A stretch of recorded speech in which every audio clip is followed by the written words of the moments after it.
जीव मात्र निज धन सहित गुण समूह मणि खान, अन्य विभाव विभव नहीं महाशुद्ध अमलान। परिपूर्ण शुद्ध दशा को प्राप्त अनंत अनंत सिद्ध भगवंतों को बारंबार नमस्कार। उनकी स्तुति में सिद्ध चक्र के 996 नंबर के दोहे में ऐसे कहा है कि जीव मात्र निज धन सहित, जीव मात्र निज धन सहित। अपना धन क्या है? अपना ही जीव। अपना धन क्या है? निज आत्मा। अपना धन क्या है? आत्मा के अनंत गुण। अपना धन क्या है? अपनी सहजता, अपनी शांति।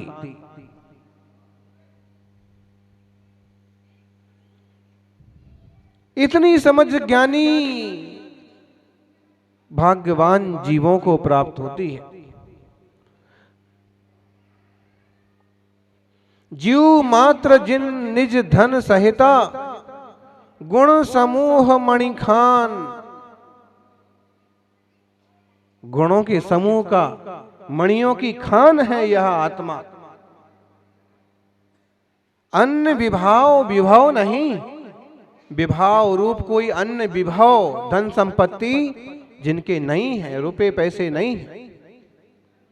महाशुद्ध अमलान, जो महाशुद्ध हैं, अमलान हैं, मलिन नहीं होने वाले हैं, मुरझाने वाले नहीं हैं, ऐसे महावैभव के धनी हैं सिद्ध भगवंत। धन से कोई धनी नहीं होता है। धन से धनी होना तो ऐसे हुआ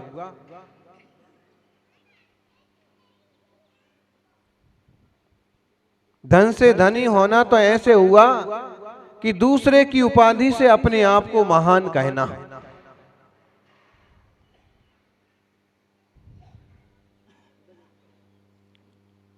जैसे आपके गांव से कोई एक त्यागी व्रती बन गया और वो फेमस हो गया।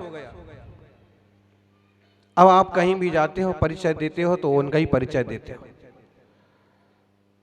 वो मेरे काका के दादा के पापा के बेटे थे, ठीक है। अथवा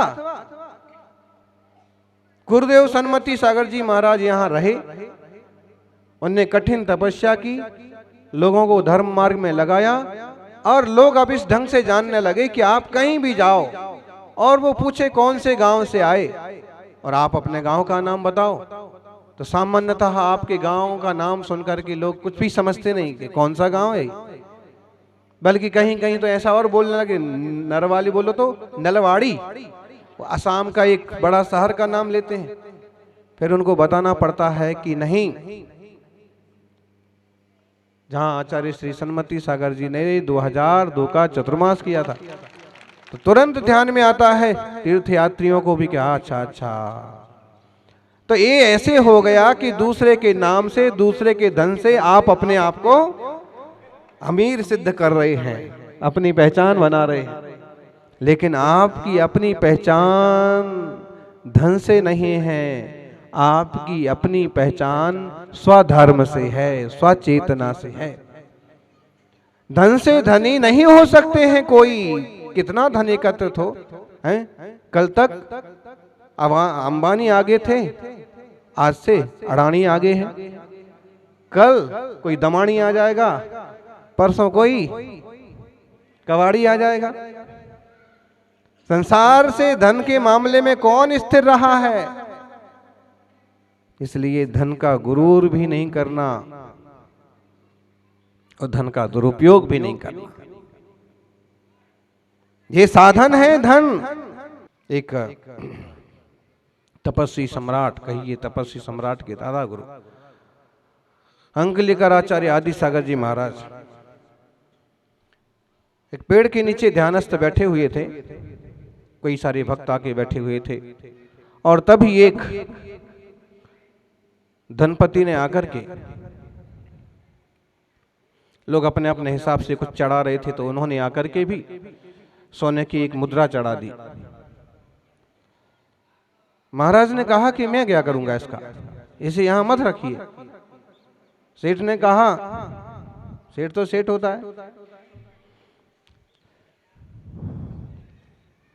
सेठ ने कहा कि मैंने चढ़ा दिया तो चढ़ा दिया, अब मैं वापिस नहीं उठा सकता। महाराज ने कहा कि मैंने त्याग दिया सो त्याग दिया, मैं इसे कभी छू नहीं सकता, मेरा तो ये सब त्याग है, मुझे इसकी जरूरत नहीं है। सेठ ने कहा कि तो फिर इसका अभी कोई रास्ता बताइए। उन्होंने कहा मैं क्या बताऊं, ये धन तो उन लोगों के लिए जरूरी होता है जो गरीब होते हैं। तो उसने कहा हाँ बात तो ठीक है, गरीबों के लिए जरूरी होता है, तो ऐसा करो किसी गरीब आदमी को आप दे दीजिए। तब उन लोगों की तरफ उसने नजर की और देखने लगा कि किसको दे दें। जो 5-25 लोग बैठे थे, कोई ऐसा नहीं लगा कि गरीब हो या लेने की चाहत में हो। और तभी कोई सामान्य सा श्रावक आया और वो उसको उठा के देने लगे, लेकिन उसने भी उसकी कोई परवाह नहीं की, देखा भी नहीं। तब महाराज ने टोका कि ये आदमी गरीब नहीं है। और फटे कपड़े वाला आया, उसने कहा कि भी मैं भी गरीब नहीं हूं, मैं अपना कमाता हूं, खाता हूं। और एक श्रावक आया जिसके पास केवल 2 कपड़े ही थे, चढ़ाने के लिए भी मुट्ठी भर चावल भी सस्ते वाले चावल थे, उसको देने लगा। तो उसने कहा कि मैं भी गरीब नहीं हूं, मैं भले खेत में मजदूरी करता हूं, मैं भले दूसरे के यहाँ काम करता हूं, लेकिन अपना इतना कमा लेता हूं कि मेरे परिवार का एक बार का नमक रोटी का प्रबंध आराम से हो जाता है। गरीब बोल करके देते हो, मुझे इसकी जरूरत नहीं है।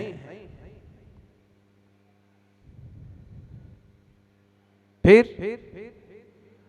भाई जिनको निज धर्म की खबर है कि अगर श्रावक है तो श्रावक का धर्म क्या है, स्वस्थ शरीर वाले हैं तो आपका धर्म क्या है, किसी से मांगना और किसी के सामने बहुत ज्यादा दयनीयता प्रकट करना कोई बुद्धिमानी नहीं है।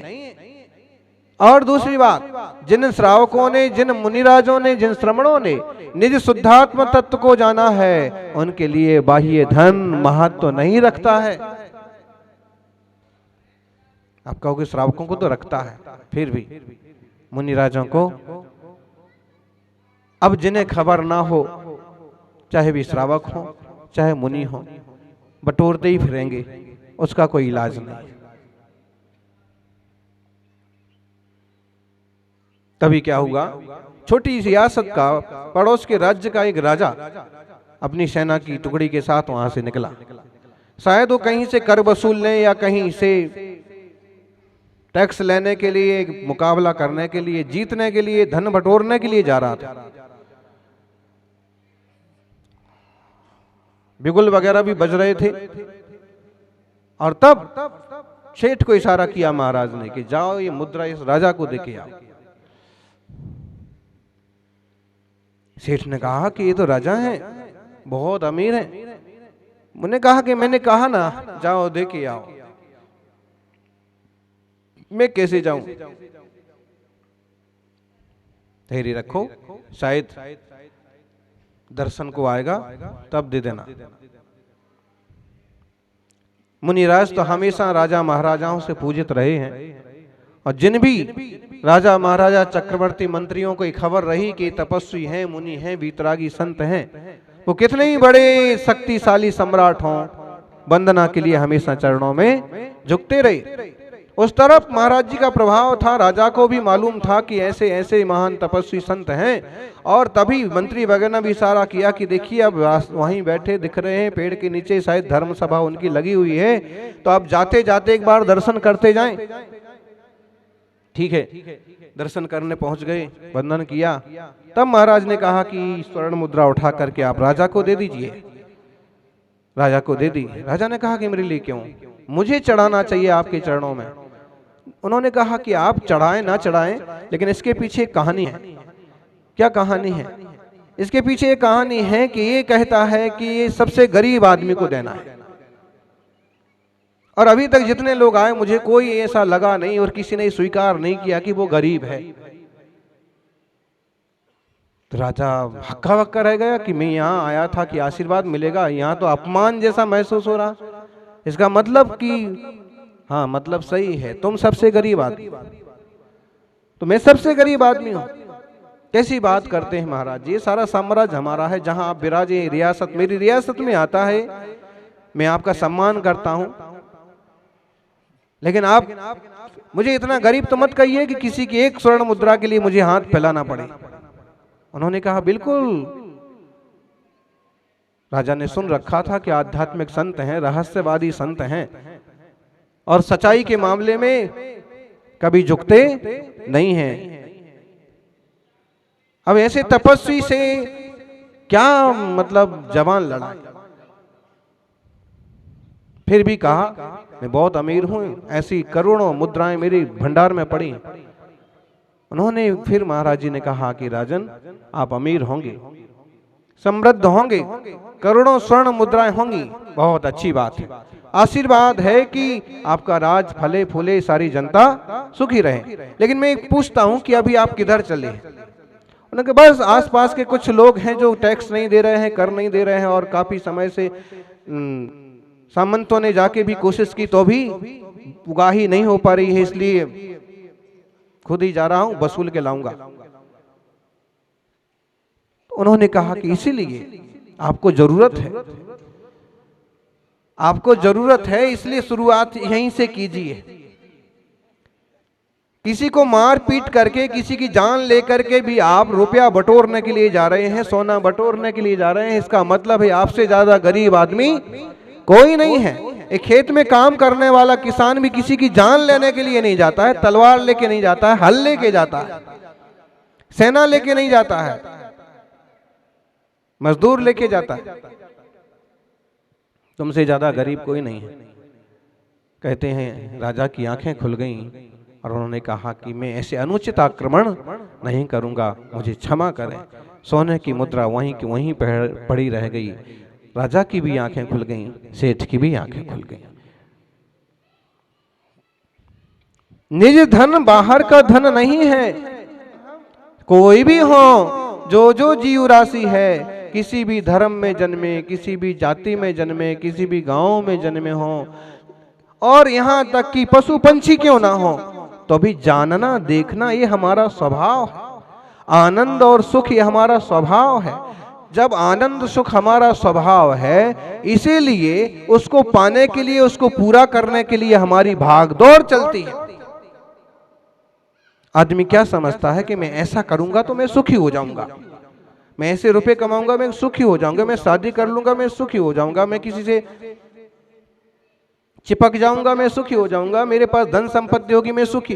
वो सुख स्वभाव है, इसलिए उसकी लालसा है। उस लालसा के पीछे, उसके पीछे भागता तो जरूर है, लेकिन उसे सच्चे सुख की परिभाषा का ख्याल नहीं है। वो इंद्रिय के माध्यम से जो थोड़ा थोड़ा इंद्रियों के माध्यम से जो थोड़ा थोड़ा रस आता है, उसके पीछे भागता है, अतीन्द्रिय स्वभाव को जानता ही नहीं है। और जो अतीन्द्रिय स्वभाव को जानते हैं, वो इंद्रिय विषयों को यूं छोड़ करके दिगंबर अवस्था में यूं बैठते हैं। और तुम्हें आंख खोल खोल के देख देख के भी जो सुख नहीं हो पाता है, ये आंखें बंद करके भी उस सुख का अनुभव कर लेते हैं।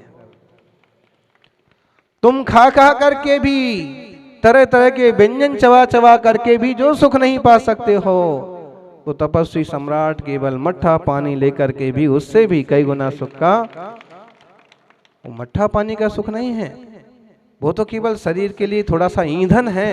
सुख और आनंद तो स्वभाव है। मुनिराज 24 घंटे में एक बार चर्या करके अपने में संतुष्ट रहते, और आप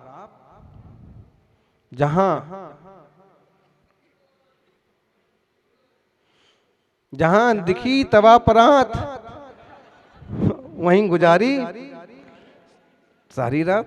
तो खाने पीने का प्रबंध हुआ कि, और ऐसे ही खाने पीने की बात तो भी उसमें भक्ष भक्ष का ध्यान रखना चाहिए, हमारे द्वारा कोई दुखे नहीं। आप श्रावक हैं, गृहस्थी हैं, तो गृहस्थी में इतना तो होश रखा ही जा सकता है कि वैसा कुछ करें कि जिसमें पंचेंद्रिय जीवों का घातपात न होता हो, जिसमें कोई जीव हमारे द्वारा तकलीफ ना पाता हो, इनडायरेक्टली भी हमारे कारण से किसी का हिंसा नहीं होती हो।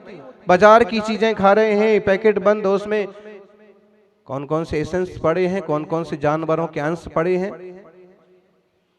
विटामिन के नाम पर उसमें क्या क्या डला हुआ है। अरे भाई, सीधा सच्चा रास्ता है,